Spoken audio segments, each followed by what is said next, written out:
Uh-oh, get love. Sweet Pea must be in the building. Nah, man, it's your man Coltrane. You know, you see the letters GYGB, aka GuardYourGrillBoxing.com. Shout out to the Brads, Big Mike, Doc, Sweet Pea, Rada Da, BJ Murray, the Volley Boy, the whole Guard Your Grill Boxing family. For those of you who've been following Guard Your Grill Boxing, know how I feel about one Pernell, Sweet Pea Whitaker. For those of you who don't know about Guard Your Grill Boxing or haven't been following us, if you happen to be surfing for some Pernell Whitaker stuff because you're a Pernell degenerate, then you'll learn how I feel about Pernell Whitaker. Let me just say this from the rip. This will not be an objective show. I'm just being honest with y'all. This won't be an objective show. This show is basically about where Sweet Pea Whitaker is placed in my history book. I'm not talking about Hauser or Katz or Sugar and all these other people that wrote books about the greatest fighters of all time. This is where Sweet Pea Whitaker ranked on my list. And I get very emotional talking about Pernell Whitaker. Pernell Whitaker is my favorite boxer. He's my favorite athlete. Pernell Whitaker is the reason why I got into boxing. And I'm not, let me re-clarify, because I know our videos like to be remixed and reduplicated. Pernell Whitaker is the greatest fighter of all time, in my opinion. He's the greatest fighter of all time. If you don't feel like hearing a biased tribute to Pernell Whitaker, leave. Get out. Get out right now. Don't even stay here. Don't even waste our time. Because this is about Sweet Pea Pernell Whitaker today. We're going to go through his career, highs and lows. Well, he didn't really have any lows, but we'll talk about that. We'll talk about, and we're not here to talk about him being the best defensive fighter. I already know that. I don't need you to tell me that. I know he's the best defensive fighter. I know some of you might think Willie Pepper's the best defensive fighter. That's cool. Some of you might think James, shoulder rolling Tony is the best defensive fighter. That's fine too. But on this show here, we're talking about Sweet Pea Whitaker being the greatest of all time, not just deep. Some of you might think Carlos Mazone, Bernard, whatever. We're not here to talk about that. We're going to talk about his defense. We're going to talk about his brilliance. We're going to talk about how Pernell Whitaker gave me a visual orgasm. No Michael Irvin. Y'all get that joke a little later as that circulates through the web. I'm talking about Pernell Whitaker from Chesapeake, Virginia. Pernell Whitaker, 1982 Olympics, silver medal winner. Yeah, that Pernell Whitaker. P, Sweet Pea. He turned professional, I think, in 1984. Now, Pernell was dropped early in his career. You know, what made Pernell so special was, you know, you look at, I mentioned James Toney, I mentioned Floyd Mayweather. You know, Mayweather, when he rolled his shoulder, Mayweather, his defense is more so to set up his offense. Pernell's defense was so tricky that his defense was to embarrass you. That was his whole objective. When Pernell Whitaker would roll his shoulder, turn his shoulder, glide away from you, get low, sit on the tall and all that, that was to make you look silly. He didn't have anything personal with you. He was that confident, and his defense was that thorough that he can literally embarrass fighters. No, he did embarrass fighters. And he wasn't just embarrassing some C-class fighters. I'm talking about world-class Hall of Fame fighters. Sweet Pea Whitaker displayed a level of defense this game ain't never seen. Georgie Benton actually invented this kind of style, who actually trained Pernell Whitaker. He did all the training pretty much throughout Pernell's career. Georgie Benton, right here from these walks, the Illadel. That shoulder rolling style you see Mayweather do, you see James Toney do, Georgie Benton started that. Yeah, we're gonna learn some stuff here today, folks. It's time. So we get into Pernell Whitaker's career, 1984. He didn't get his first title shot until 1988, I believe. And I don't, listen, man, one thing about Guard Your Grill Boxing, this thing is all from the rip. I know everything about Pernell Whitaker's career. I follow him religiously. Blew all birthday parties at a child to make sure I watched his fights. You know, these papers, shout out to my man Rand from YachtyBox.com. He said, always keep papers in your hand that look important. That's all these papers is here for. I got scrabble on these papers. So in 1988, and let me just preface my statement before we get into 1988. And I like French toast. I like French fries. Like French cut pants. I like when wifey gets a French cut pedicure or manicure. But what I didn't like is what y'all did to my man Sweet Pea Whitaker. Shout out to the French. I got no beef. But what happened to Pernell Whitaker, and it wasn't y'all fault. I'm just being tongue-in-cheek. Jose Luis Ramirez. First title fight the man gets, he gets jerked. Gets robbed. You know, Freddie Pacheco, Showtime commentator at the time, he's showing off, he's playing around. No, he's not. He's displaying a strategic method on how you beat an opponent through defense and mixed in with all. See, when Pernell, I said Mayweather set up his punching, Pernell was so gifted that he was so athletic and jubilant with his defense, he could hit you on the move while rolling with punches, while slipping with punches, throwing lead left hands and what have you. But they jerked him against Ramirez, and mainly because of what I just said, because the way he would squat low and get to the ground and embarrass his opponents. They didn't like that. They wasn't ready for that yet. But this man waited 4 years of his career. It wasn't like how it is now. You get a career day as soon as you get, you get a belt as soon as you get in the league. You fight for some vacant. No, you had to go through some gangsters. And Ramirez, let me see, Ramirez fought, I know he fought Arguello. I think he fought Edwin Rosario. He fought he fought some people. This wasn't no slouch he was getting a belt from. But they jerked him. And he fought, and let me go back a little bit. He fought the Mamba. That's who actually dropped Pernell early in his career. The Mamba. I ain't talking about Kobe. I'm talking about Roger Mayweather. Yeah, we're going to bum rush that Mamba. I'm talking about that Roger. Yeah, Roger Mayweather dropped Sweet Pea. See, one thing I will give Floyd, and this is one thing I admire about Floyd a whole lot, is that Floyd, he don't do no, like everything is protected and guarded. I think one knock on Sweet Pea, and there ain't many of them, is at times he would get a little bit careless because he was so confident in his defense abilities that he got dropped with a right hand, southpaw, kryptonite. But he dropped Roger in that fight as well, went on to win some type of NABF, one of them titles. But the real title, the fight I'm talking about now, is with Jose Luis Ramirez, in which they jerked him. That's fine. A year later, he go get an IBF strap, or maybe later that year. Now, Greg Hagan ain't nobody to, he's not nobody you want to brag about beating to win a title from. He wasn't no slouch, he's a decent opponent. But he go get the IBF strap from Greg Hagan. He get the IBF strap. So after that fight, now we're coming up until, well, wait a minute. I'm skipping a part of history here, because this is very important here. He avenged his so-called loss against Ramirez in a rematch, I think like in 88 or 89, because all these years was kind of running in together. But he got the strap from Ramirez, and then after he gets the WBC, which was his, like we got a saying in basketball, we say, the ball don't lie. So if you call a BS foul on me, or call a walk or double or whatever, guess what? You're probably going to dribble the ball in your kneecaps, I'm going to get the ball right back, because the ball don't lie. That's a saying that we use on the playground. At least here in Philly we say it. The ball don't lie. Sweet Pea got the WBC. That was rightfully his from Ramirez again. I'm very excited about this, guys, as y'all can see. Now, 1990, one of my best years ever. Two things happened in 1990. America's Most Wanted debuted with Ice Cube, one of the best albums ever. America with Triple K, Most Wanted, came out in 90. Also, now we got the WBC, we got the IBF, we got the WBC from Ramirez, we got the IBF from Hagan. It's time to get that WBA. It's time to get that WBA. But before we get the WBA, we got to take on some other business first. We got to take on the hard-hitting Freddie Pendleton. Freddie Pendleton, a lot of y'all are accustomed to looking at guys with losses and think they're bums.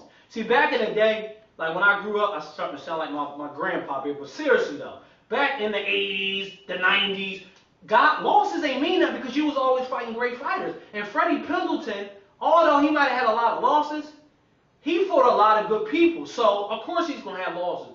And he could crack. And the fight with Freddie Pendleton and Sweet Pea turned out to be a really good fight. It was a real good fight.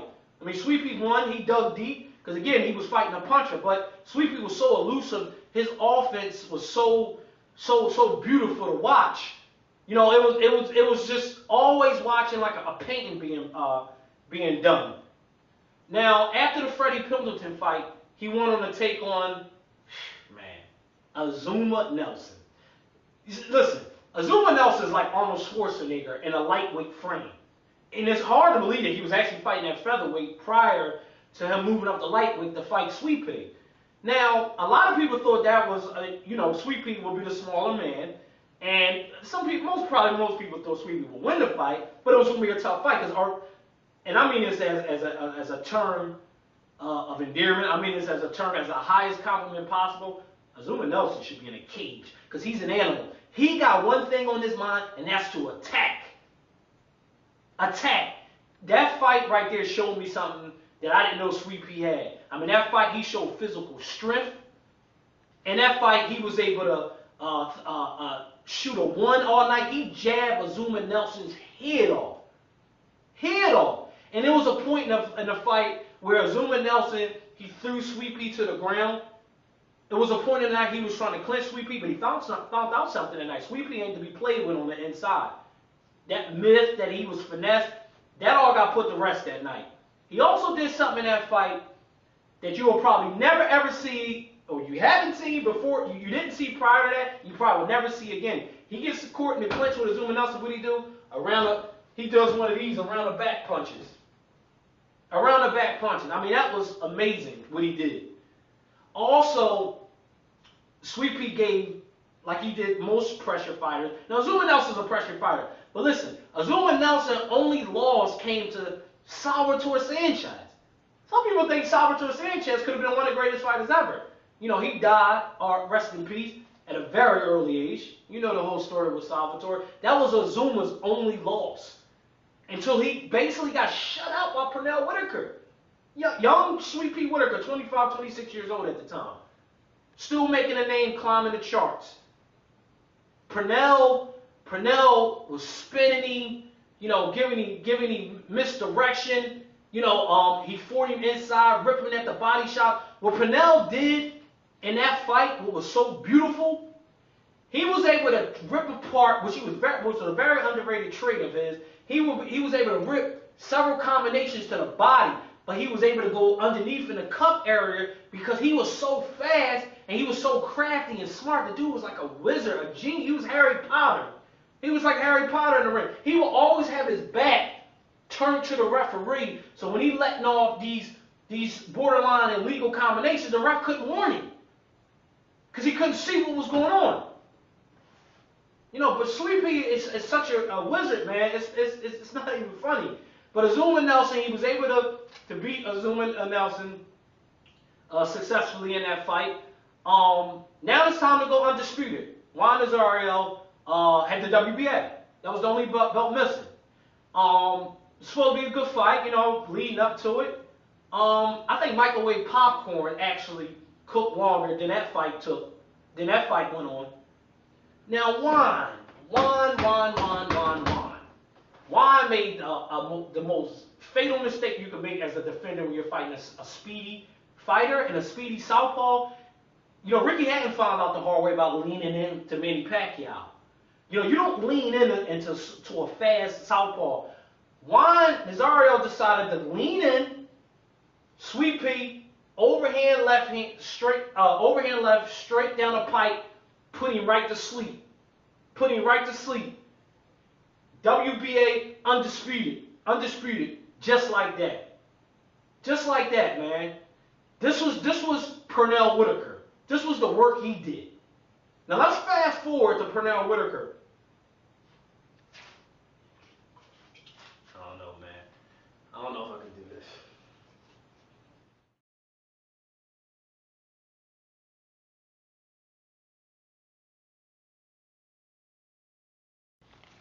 No, I'm good, man. No, I'm gonna finish this, man. Again, man, I told y'all from the rip that this was going to be a very emotional show for me.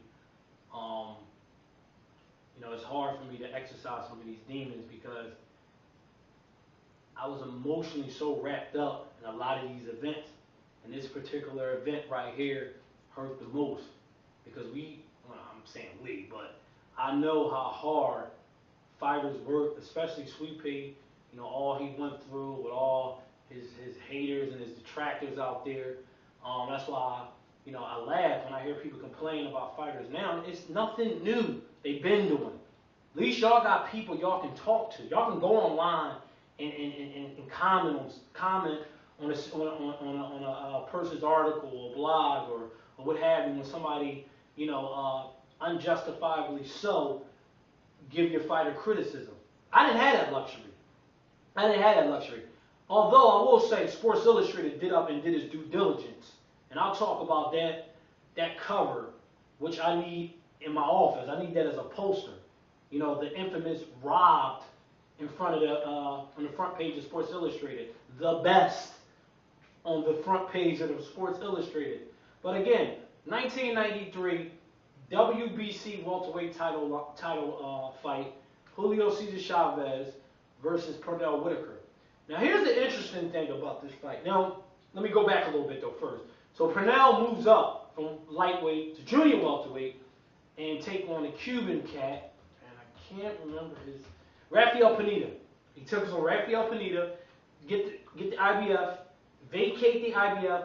Now mind you, to get this fight made with Julio Cesar Chavez, this was like the equivalent of Pacquiao Mayweather. Although Pernell wasn't like Floyd, where people hated him for the stuff he did outside the ring, because all the stuff Floyd did is not for what he do in the ring, it's for outside the ring. But Pernell used to get hated on for the stuff he did in the ring. Like Pernell, he was so crafty with squatting and shoulder rolling and all that, slipping punches. You know, people called him a show off, a showboat, and I think that hurt him with some of them close decisions. Well, you know, one of the close decisions. And the commentators used to hate on him. You know what I mean? And just say, oh, he's showing off. No, he's hit, not get hit. Ain't that what the name of this game is? But anyway, the fight got made against Julio Cesar Chavez. Finally got made. Everybody was excited. You know, most people thought, some people thought Sweet Pea bit off probably more than he can chew. Y'all got to keep in mind, Sweet Pea was only 5'6". 5'6". That's why he pretty much capped out at welterweight, because he was only 5'6". Although Chavez wasn't a tall beam, anybody know anything about boxing know about Julio Cesar Chavez. And if you like the loafers, that ain't a place you want to be. I don't care how much pop shotting, dipping, and rolling you can do. Ask Hector Camacho about Julio Cesar Chavez. Ask Edwin Rosario about Julio Cesar Chavez. Ask Meldrick Teller about Julio Cesar Chavez, who I rooted for through that whole fight and still can't believe what happened. That's who, you know what we call Julio Cesar Chavez? An 87-0. My. 80s, I don't think Mark, that was his record before Sweet Pea. I don't think Barrera and Morales got 87 fights combined right now. You know how crazy that is? And Chavez, in my opinion, is one. We use the term, oh, he cuts the ring off. No, they don't. Julio Cesar Chavez used to cut the ring off. You know what we used to call Julio Cesar Chavez around my way? The IRS. Everybody got to see the IRS. I don't care what you do for a living. If you ain't, you better go holler at them, because they will find you. That's what Julio Cesar Chavez used to do, make you pay taxes. That's what they call it on the streets. When you rob people in a shakedown, a tax invasion. That's what Julio Cesar Chavez used to do, invade you. Everybody had to pay taxes when they fought Chavez. It wasn't none of that pot shot and running around for 12 round street stuff. You know what Julio Cesar Chavez did great, better than anybody in boxing? He punched toes, ankles, calves, thighs, necks, ears, whatever was in front of him, because that was his game plan, to win the war. He wasn't trying to win the fight, he wanted to win the war. So to win the war, you got to get dirty and grimy. You got to do things sometimes beyond the gauge of war. And he would hit you anywhere, and a lot of times, we saw it with Meldrick Teller. We've seen it with Camacho. He would wear the slicker opponent out late. I want y'all, when y'all go back and watch the fight on Pernell, and Chavez tried to bully Pernell. Pernell showed, once again, like he did in the Azuma fight, his physical grown man strength. You know, he was a physical specimen. You wasn't pushing him around. That whole finesse stuff, man, get that out of here. Coughing that. Because it wasn't happening. Pernell, what he did in that fight, he threw literally every punch known to lead right hands, overhand right, straight left hand, hooks to the body. He threw a lot of sweeping hooks. Like I talked about earlier in the video, he threw those 5, 6, 7-piece combos. He will rip Chavez beneath the belt. Freddie Pacheco on them. Oh, look what he's doing. No, that's all within the realm of boxing. That's all within the realm. That's craftsmanship. Don't knock it. Well, anyway, Chavez just came forward. But what was most impressive, I want y'all to do this, because I've done this before. I want y'all to do this, though. Watch his footwork in the fight. That's what was more, that was more beautiful than anything. I'm talking about stage left, stage right, misdirect, you know, backpedaling, going, all that stuff, you know, we watch a lot of fighters do, which is very hard to do against a guy like Chavez. You know, Pernell did this non-stop in that fight, and that frustrated the hell out of Chavez. He couldn't, Sweet Pea didn't stay still. He gave him so much movement, spinning him around, turning him. Chavez, you never seen Chavez that frustrated, because he was catching Sweet Pea with little hip shots. But Sweet Pea rolled with everything, like he always do. He rolled with all that stuff. Chavez, I will say, for the first 5 rounds, you know, Sweet Pea, you know, he was winning the fight. But if you want to give Chavez the first, you know, say it was either way, after that, it was a Pernell rout after that. I mean, Chavez looked so frustrated. He got caught with double uppercuts, straight left hands. He was just walking in the punches. And Pernell took the fight to him at times, too. And that shot Chavez. Yeah, Pernell could fight inside. So I don't want to hear, that's how I know a lot of people didn't watch Pernell. He could fight inside. That wasn't it. Why? Do it if you don't got to. But if he had to, he would. He did. Not again. Shout out to France. He goes on 4 or 5 straight rounds on a tear. This is what he worked his whole career for. This pound for pound. Julio Cesar Chavez, 87-0. Mexico legend. Greatest ever out of that country. A draw? No, not a draw. That's when I understood the politics of boxing. Never looked at the sport the same. Not that I stopped being a fan, but I understood the business of boxing. I understood the business of boxing. I'm not getting into who Chavez promoter is and all that, but I understood the business of boxing at that point. Pernell was able to do what the Camachos wasn't able to do. Escape the IRS. He gave a tax evasion to Julio Cesar Chavez. Chavez never looked like that. Not that his face was messed up. He never was embarrassed and outclassed like Whitaker did. Like I said, props to Sports Illustrated, one of the best front pages of Sports Illustrated ever. Robbed. That's all it said, with an explanation. That's all it needed. That's all it needed. But the ball don't lie, like I said earlier. The ball don't lie. Fate has a funnier way to coming back. I think Chavez took a tune-up, and after that, he got aired out by Frankie Randall. Now, granted, he came back and aired Frankie. He trashed the mess out of Frankie Randall in the rematch because Chavez was just. I mean, this ain't no beef with Chavez. This was more my beef with the higher upperarchies to be in boxing. I mean, I was a child, you know, rooting for my childhood hero, and I felt like I had my heart snatched out of me. I cried, man. It hurt. I almost got emotional talking about it here, you know. But in my opinion, Sweet Pea only had 0 losses. Now, some people thought he lost over Fredo Rivera. You know, one of the fights. I thought he won the fight comfortably. But if you want to nitpick, go ahead and be my guest. I mean, this man was jerked out of 2 title fights, man. These ain't no tune-ups. You know what I'm saying? These ain't no gimmick money fight. These were certified career-defining fights that y'all jerked him out of. I mean, that still pains me to this day. That's why, in my opinion, Sweet Pea got no losses. When he fought De La Hoya, the unhittable, the untouchable Pernell Whitaker is being introduced to the East Los Angeles home of the Golden Boy. Hello, Mr. Whitaker. I hate to break the news to you, GM, but he didn't land a punch. Y'all talk about ring generalship. A faded Pernell Whitaker showed you ring generalship.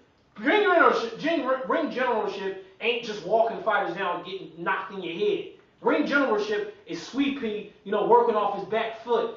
Ring generalship is Sweet Pea stepping over your foot, hitting you with left hands, stepping over your lead foot and clocking you with left hands. That's ring generalship. He stayed in the corner and slipped everything. But De La Hoya threw about 30 punches, ain't hit him once. It looked like he was shadow boxing. It looked like De La Hoya was shadow boxing in the ring. But at that time, again, politics and boxing, and I got nothing but respect for De La Hoya because he fought everybody. But they robbed Sweet Pea yet again. Even when he was older, y'all still jerked him. When he fought Buddy McGirt, for one of the, I think he was defending his title. Maybe Buddy had a title, I don't remember. People was trying to say that Buddy had a shoulder injury or whatever. And I had Buddy on the show. And Buddy will tell you straight from the rip, I was beat by Pernell, one of the greatest fighters ever. I had him on my show. Check the catalog. Sweet Pea Whitaker, boxing wasn't ready for this cat, man. Boxing wasn't ready. Because y'all didn't see, in the Azuma Nelson fight, he had Azuma in a headlock and then threw a punch around the back like that. Nobody ever did nothing like that in the ring. Not in this sport. Boxing wasn't ready for Sweet Pea Whitaker. And now all of a sudden you got all these people want to pay tributes to him. That's why I'm telling y'all, like with the Mayweather stuff, even with the Pacquiao and all that, when you on top and you on your game, criticism gonna come. I went through it with Pernell. I went through the same thing with Pernell Whitaker. But I just wanted to pay tribute to Pernell. I know there's a lot of videos. I saw a lot of videos out there.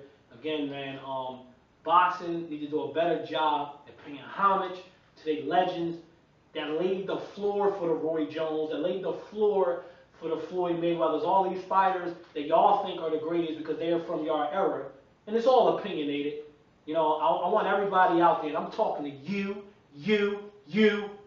Don't turn away from the camera. I'm talking to all y'all. Go educate yourselves, man. Guard your girl boxing.